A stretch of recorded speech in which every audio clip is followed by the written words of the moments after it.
Très bon mercredi à toutes et à tous et bienvenue sur SICA et dans le journal de l'économie. C'est un nouveau numéro que nous démarrons bien sûr avec le sommaire. Les investisseurs signent leur retour au Zimbabwe. 950 millions de dollars de propositions d'investissement ont été approuvées au premier trimestre 2018.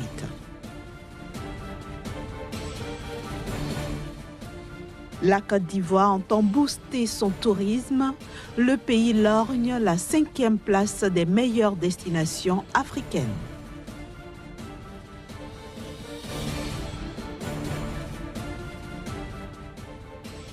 Enfin, la noix de cajou amorce sa renaissance au Mozambique après 2 décennies de léthargie.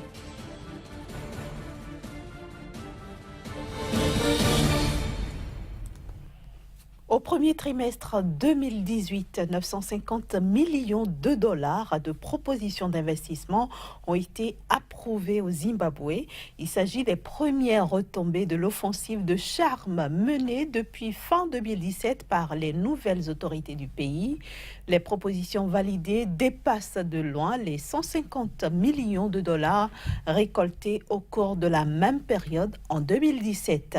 Il faut dire qu'à la fin du second semestre 2018, le pays compte dépasser 1,2 milliard de dollars d'investissement approuvés. Par ailleurs, le Zimbabwe travaille à réadapter son cadre juridique de manière à faire de son guichet unique un instrument efficace et autonome. Une loi sera aussi votée dans le pays pour permettre justement au Zimbabwe d'émettre désormais des licences et permis d'exploitation. Je le disais en titre, la Côte d'Ivoire entend booster son secteur tourisme. Justement, le pays veut faire du tourisme un des leviers de croissance. En tout cas, c'est l'ambition que nourrissent les autorités du pays. Elles entendent, ces autorités, investir 3 200 milliards de francs CFA dans ce secteur qui pourrait générer 8% du produit intérieur brut d'ici 2025. Faire passer la Côte d'Ivoire de la 12e à la 5e place africaine des meilleures destinations touristiques, toutes tendances confondues d'ici 2025, tel est le défi que se lancent les autorités ivoiriennes. Un défi qu'elles comptent relever en investissant dans le secteur 3 200 milliards de francs CFA à travers 2 fonds. Le premier, destiné à des privés, vise à développer des infrastructures et des activités existantes ou non afin de les doper. Le second fonds, dénommé Fonds souverain de développement touristique, sera adossé à un patrimoine foncier qui constituerait des éléments de gage et de sûreté afin que, de 2017 à 2025, le pays ait la possibilité de mobiliser les 3 200 milliards de francs CFA qu'il entend investir. Tous ces investissements devraient permettre à la Côte d'Ivoire de faire passer à 8% en 2025 la part du tourisme dans le PIB ivoirien. Également, Abidjan, qui a enregistré en 2017 l'arrivée de 1,8 million de touristes contre 471 000 en 2014, espère atteindre 4,5 à 5 millions de touristes à l'échéance 2025.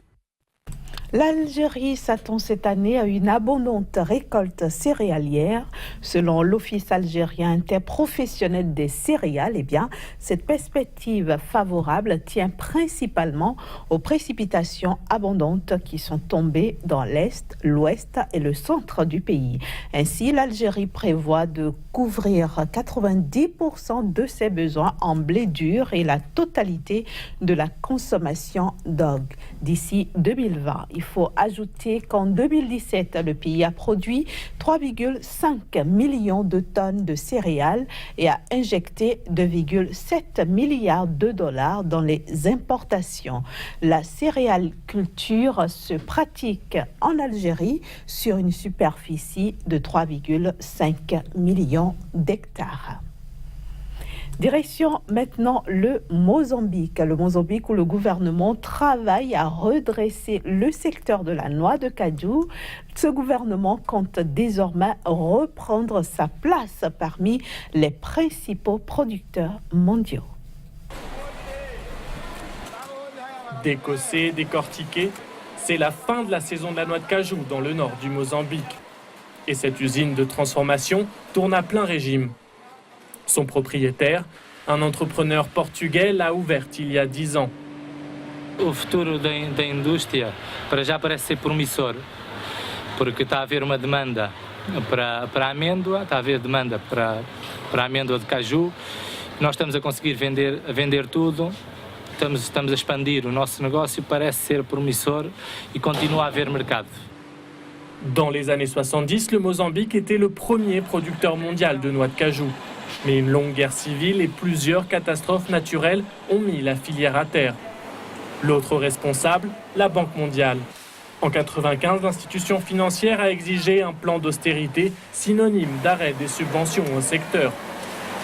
Résultat, les usines ont fermé et 10 000 personnes ont perdu leur emploi.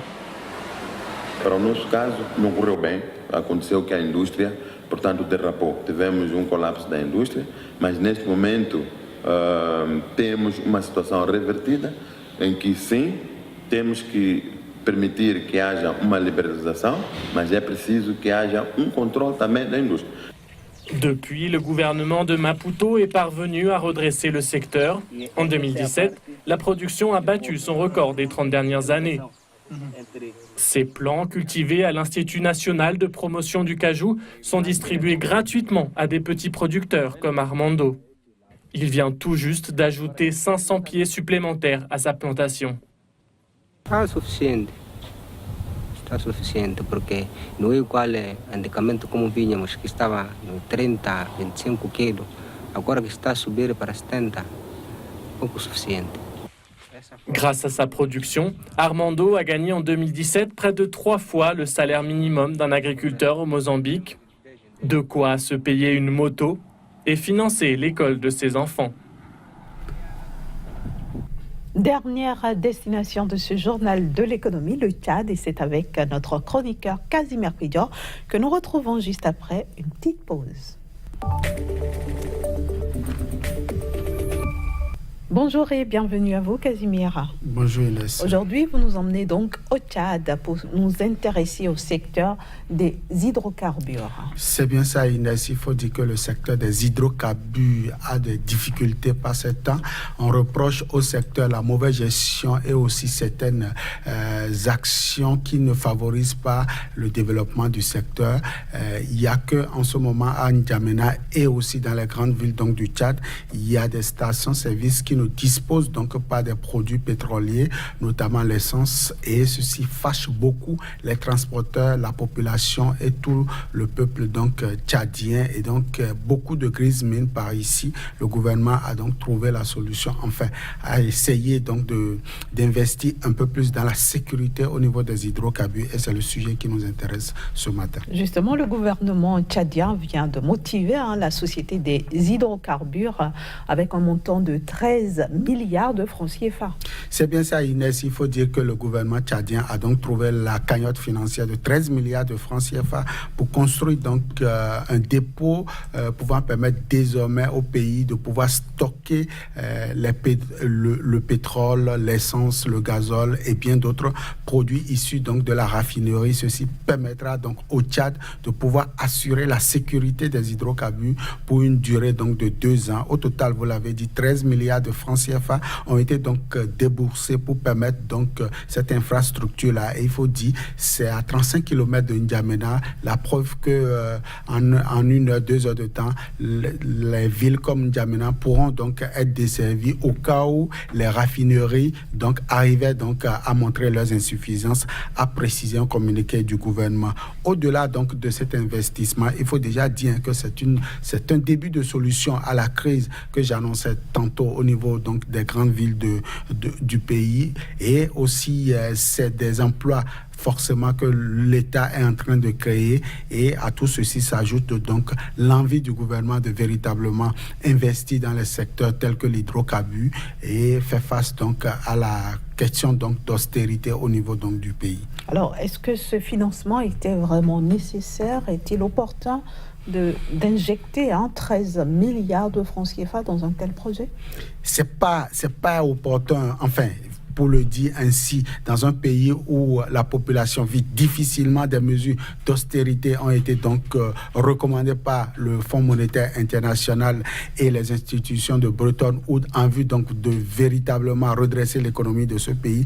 13 milliards de francs CFA dans un pays, on est à la recherche d'environ 168,81 milliards donc du Fonds monétaire international pour relancer l'économie. On se demanderait si le jeu en vaut la chandelle. Mais oui, l'État aujourd'hui est confronté à cette pénurie d'essence au niveau donc du pays, et aussi l'État a des difficultés à faire face donc au problème donc de l'industrie de raffinerie, et aujourd'hui la construction de ce dépôt d'environ 36 000 mètres cubes pour le total donc de ces hydrocarbures-là sonne aujourd'hui comme la solution efficace pour faire face donc à la tension générée donc par la pénurie et aussi par la mauvaise gestion de la société des hydrocarbures au niveau du Tchad. Aujourd'hui, le gouvernement est en train de trouver une solution parmi tant d'autres pour véritablement faire face. 13 milliards dans un pays où l'austérité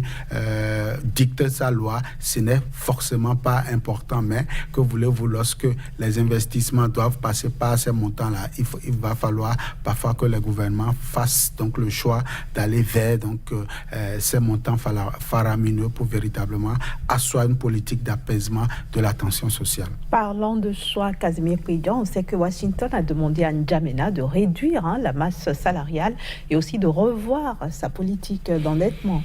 Oui, c'est bien sûr ça. Il faut dire que le Tchad vit aujourd'hui dans une situation un peu difficile. Les institutions de Bretton Woods, vous l'avez dit, le FMI et la Banque mondiale, surtout le FMI, ont donc demandé à N'Djamena, au gouvernement donc tchadien, de réduire la masse salariale et au-delà de ça, de réduire donc l'écart qu'il y a entre l'équilibre budgétaire pour véritablement donc asseoir une politique économique. Il faut déjà dire que tout a commencé dans les années 2012 lorsque le Tchad a découvert donc ses réserves de pétrole et a augmenté donc au niveau de la masse salariale, a augmenté le niveau des salaires, ce qui aujourd'hui porte à 378 milliards de francs CFA la masse salariale au niveau donc des fonctionnaires. Aujourd'hui, le FMI est en train de miser sur 348 milliards pour véritablement asseoir une politique cohérente en termes donc de masse salariale, parce que l'État s'endette plus qu'il faut et aujourd'hui la dette publique au niveau du Tchad se creuse, et donc le FMI conditionne donc la réduction de ces deux mesures d'austérité là au financement de l'ordre de 168 milliards de francs CFA, et donc N'Djamena a de ces difficultés aujourd'hui à asseoir cette politique, à répondre favorablement aux injonctions donc du FMI et de la Banque mondiale avant de voir donc le refinancement de son économie. On se demande si véritablement le gouvernement donc du président Idriss Déby Itno pourra donc véritablement répondre favorablement aux injonctions faites par le Fonds monétaire international et la Banque mondiale. Merci beaucoup Casimir Pédian, merci d'être donc venu nous parler des hydrocarbures au Tchad. Le prochain rendez-vous avec vous sur ce plateau, ce sera vendredi prochain. Toujours avec le même plaisir. Voilà, chers amis téléspectateurs, c'est la fin de ce numéro de votre journal de l'économie. Merci de nous avoir reçus chez vous. À vendredi pour un nouveau numéro.